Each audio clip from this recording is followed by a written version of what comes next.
I wanted the cosign from Kyle Van Noy, but I'll take it from King Henry.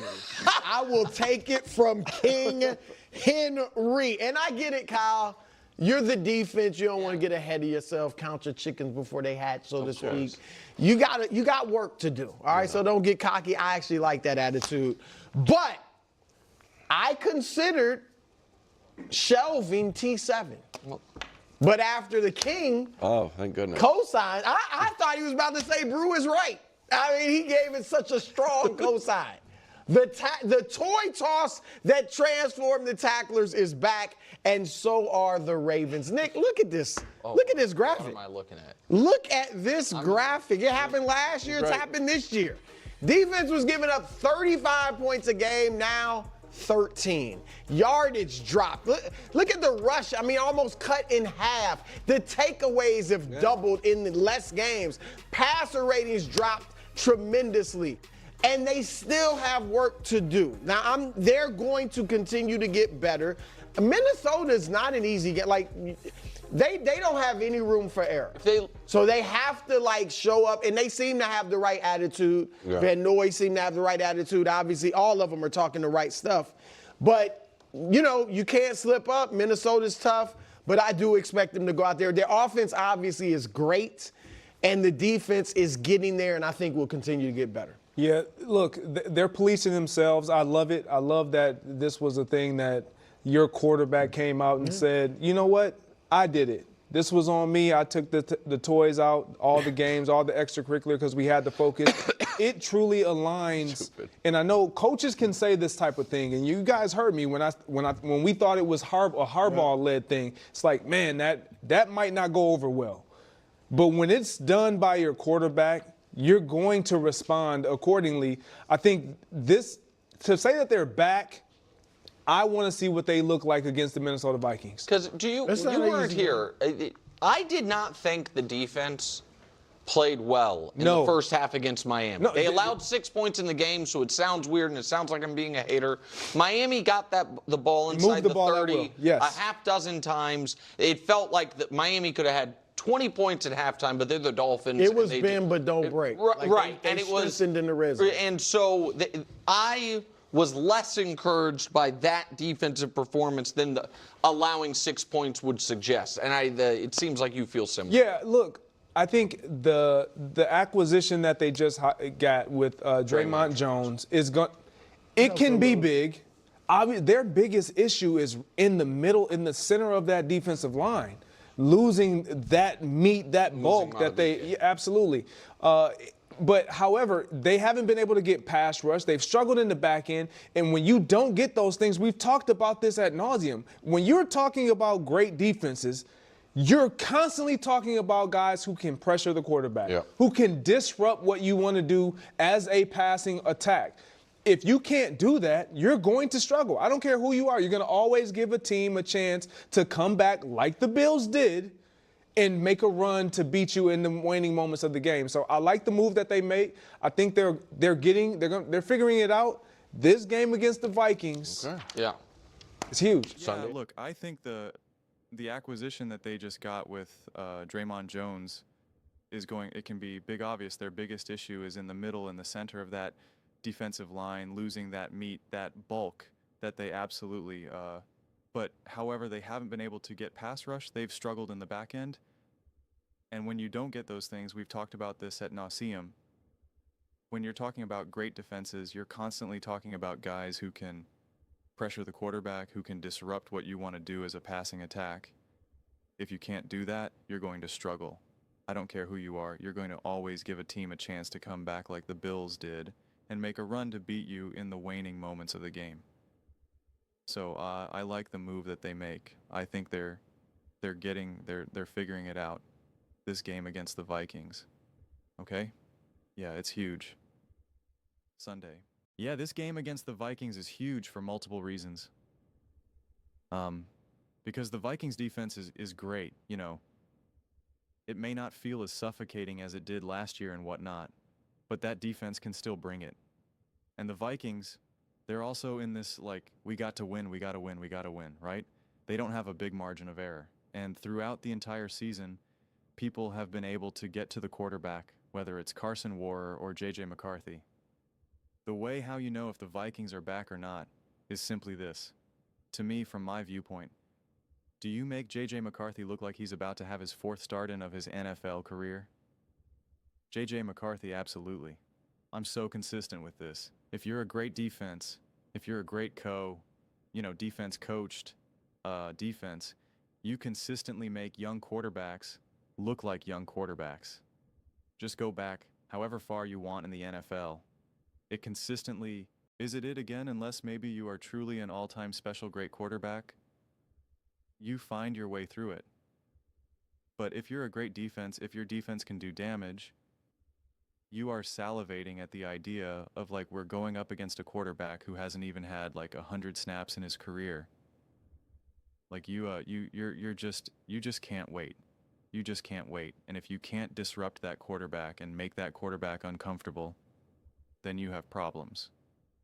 Unless the caveat to that is one, they're clearly elite and they're just like, oh my God, this quarterback's about to take over the world.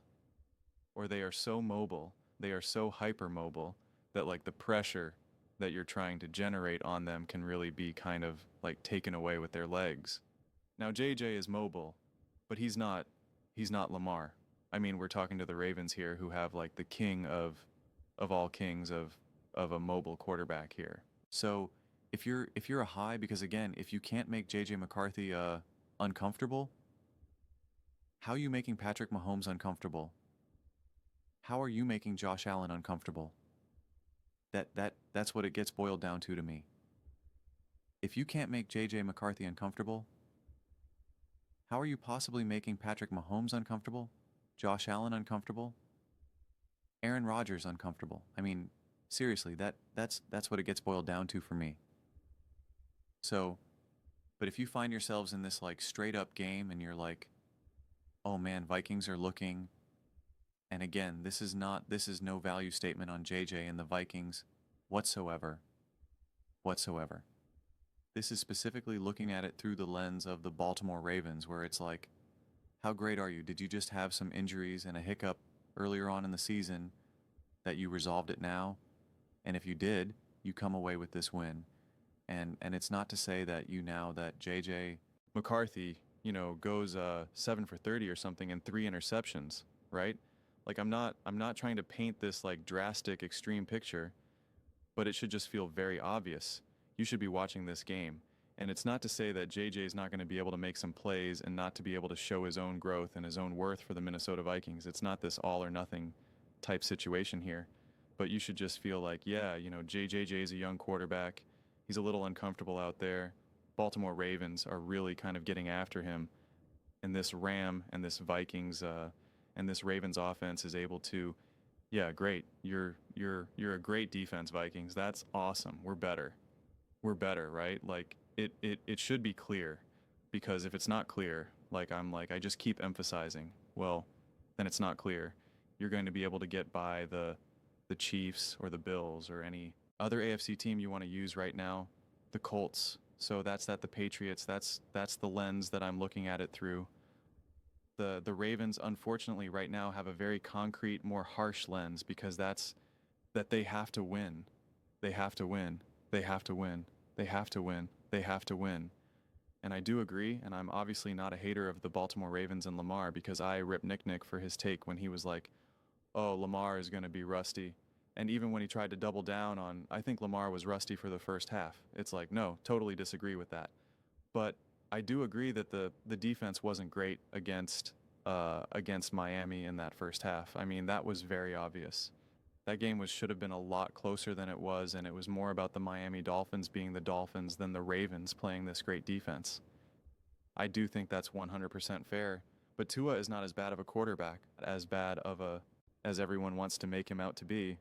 And McDaniel, their head coach, is a great offensive mind. We can talk about the issues of Miami and him as a head coach and the issues of the roster and some of the disconnection there. There's plenty to go around, but he's a brilliant play caller and a brilliant play designer. There's always some magic that can be done with Miami. Always there, that as long as it's the same cast of characters and whatnot. So I wouldn't lose too much sleep over that necessarily. It's something to consider for sure. But if you have to face a bad team, if we want to put, teams in a box of bad and good, and we'll just say Miami is a bad team. Miami is one of the bad teams that you actually are not lining up to face because they, out of all the bad teams, they absolutely positively have the potential to put on a light show offensively. Absolutely, positively, undeniably. They've shown it to us. There's been stretches, obviously, with some Tyreek Hill magic as well, but they've had stretches where they were like one of the most prolific offenses out there. So that is always on the table, definitely. So we'll see. I'm pumped for this game against the Minnesota Vikings, honestly. Because there's some fascinating stories here because, again, on the flip side, it's the same thing for J.J. McCarthy and the Minnesota Vikings. Like, hey, you have the benefit of the doubt. You're still very early on in your career. This is a hard game. You're going up against a desperate Baltimore Ravens team. If you overcome this, if you succeed, if you survive, if you look great, if you're able to come away with a win, like you just took down Lamar Jackson and the Baltimore Ravens, like that's a huge win. That's a huge confidence booster. And the only way how you could take away anything from that confidence is if you say, man, the Baltimore Ravens are just not good this year. Their defense is not good.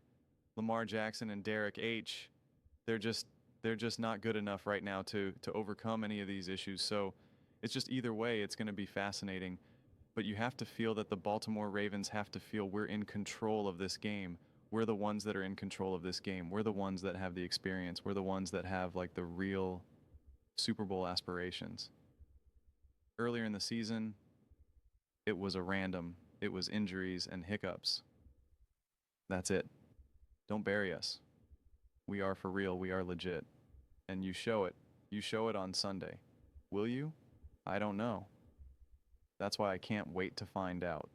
But those are just my thoughts. I'd absolutely love to hear yours. What do you guys all think? Do you think the Baltimore Ravens are officially back? How do you feel about them going up against the Minnesota Vikings? How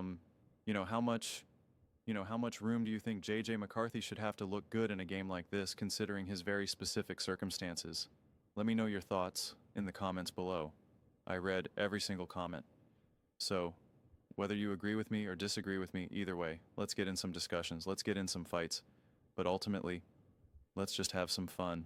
Please do consider subscribing. We are building an amazing community here and absolutely love to see you part of it. I want to build something that we all generally feel connected to, something that we're really excited to be part of. I think we're well on our way to doing it. Please don't forget to give this video a thumbs up as it really does help visibility in the algorithm. Thank you so much. See you next time.